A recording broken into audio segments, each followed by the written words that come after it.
स्वाध्याय विद्यार्थी मित्र या चॅनलमध्ये तुम्हा सर्वांचं स्वागत आहे.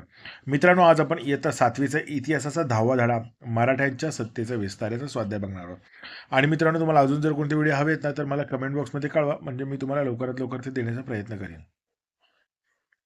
प्रश्न पहिला म्हणजे काय? चौथाई म्हणजे कोणत्याही सत्तेला अन्य प्रदेशातून महसुली उत्पन्नाच्या 1/4 भाग गोळा करण्याचा जो हक्क असतो त्याला चौथाई असे म्हणतात. सरदेशमुखी कोणत्याही सत्तेला अन्य प्रदेशात जो महसूल जमा होतो त्या महसुलाच्या उत्पन्नाच्या 1 दशांश भाग वसूल करण्याचा अधिकाराला सरदेशमुखी असे म्हणतात. बाळाजी मूळचा प्रश्न दुसरा एका शब्दात लिहा. बाळाजी मूळचा कोकणातील टिंबटिंब या गावचा होता, तर श्रीवर्धन हे उत्तर आहे. बुंदेलखंडात त्याचे राज्य होते, तर छत्रसाल यांचे राज्य होते बुंदेलखंड येथे.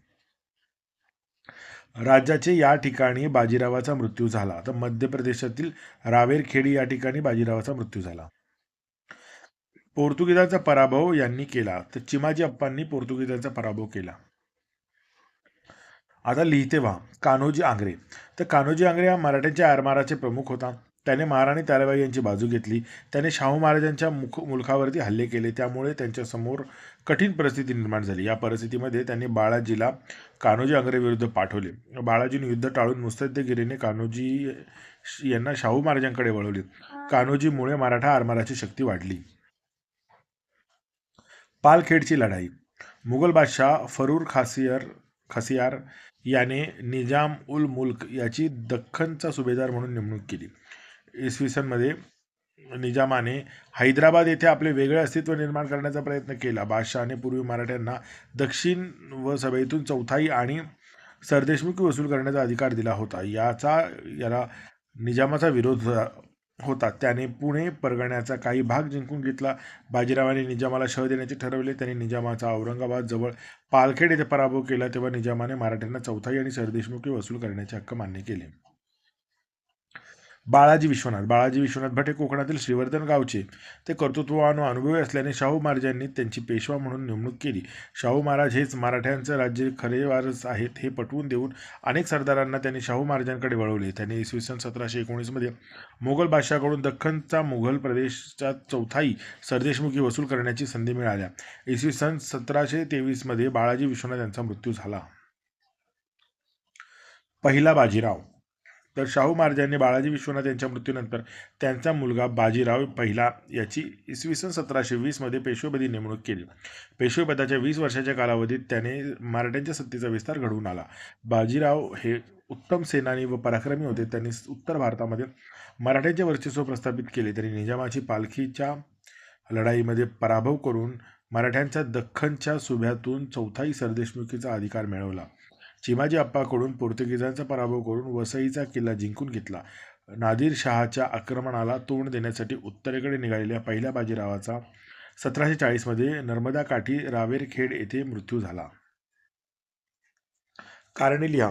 मराठेशाहीत 2 स्वतंत्र राज्य निर्माण झाली. तर शाहू महाराजांची कैदेतून सुटका झाल्यानंतर शाहू महाराजांना मराठ्यांचे काही सरदार येऊन मिळाले, परंतु महाराणी ताराबाईंनी शाहू महाराजांच्या छत्रपती पदावरील हक्क मान्य केला नाही. पुणे जिल्ह्यातील भीमा नदीच्या काठी खेड तेथे शाहू महाराजांचा आणि महाराणी ताराबाई यांच्या सैन्यामध्ये लढाई झाली. या लढाईत शाहू महाराजांचा विजय झाला. त्यांनी साताऱ्यात जिंकून घेतले. स्वतःच राज्याभिषेक करून घेतला. सातारा ही मराठ्यांच्या राज्याची राजधानी झाली. काही काळ शाहू महाराज व महाराणी ताराबाई यांच्यातील विरोध चालू राहिला. इसवी सन 1710 महाराणी ताराबाईंनी पन्हाळगडावरती आपला अल्पवयीन मुलगा शिवाजी दुसरा याचे छत्रपती म्हणून घोषित केले. तेव्हापासून मराठेशाहीत सातारच्या राज्यात खेळीत व कोल्हापूरचे स्वतंत्र राज्य अस्तित्वात आले. आझमशहाने छत्रपती शाहू महाराजांची कैदेतून सुटका केली. तर औरंगजेबाच्या मृत्यूनंतर त्याच्या मुलांमध्ये दिल्लीच्या गादीसाठी संघर्ष सुरू झाला होता. शहजादा आझमशहा दक्षिणेत होता. बादशाही तख्त हस्तगत करण्यासाठी तो त्वरेने दिल्लीला निघाला. राजपुत्र शाहूच्या ताब्यात होते. शाहू महाराजांना कैदेतून सोडल्यास महाराणी ताराबाई व शाहू महाराज यांच्यात छत्रपतीच्या गादीसाठी कलह होईल आणि मराठ्यांचे सामर्थ्य खच्ची होईल असे त्याला वाटले, म्हणून त्याने शाहू महाराजांची सुटका केली. दिल्ली दरबाराला मराठ्यांच्या सहाय्याची गरज होती. तर औरंगजेबाच्या मृत्यूनंतर मुघल सत्ता खिळखिळ झाली होती. मुघल सत्तेला वायव्येकडून होणाऱ्या इराणी अफगाणी आक्रमणाची भीती होती. तसेच आसपासच्या पठाण, राजपूत, जाट, रोहिले यांच्यासारख्या स्थानिक सत्ता सत्तांचाही धोका होता. शिवाय दरबारात चालणारी स्पर्धा व संघर्ष यामुळे मुघल सत्ता आतून पोखरून निघाली होती. त्यामुळे दिल्ली दरबाराला आता मराठ्यांच्या सहाय्याची गरज होती. उपक्रम: महाराणी ताराबाई यांचे चरित्र मिळवा व त्यांच्या जीवनातील तुम्हाला आवडलेल्या प्रसंगाचे वर्गात भूमिका अभिनय सादर करा. मित्रांनो, जरा व्हिडिओ आवडला असेल तर याला लाईक करा आणि असेच व्हिडिओ पाहिजे असतील तर आपल्या चॅनलला सबस्क्राईब करा आणि मला सांगा कमेंट बॉक्समध्ये की तुम्हाला पुढचा कोणता व्हिडिओ हवा आहे ते, म्हणजे मी तुम्हाला लवकरात लवकर देण्याचा प्रयत्न करीन.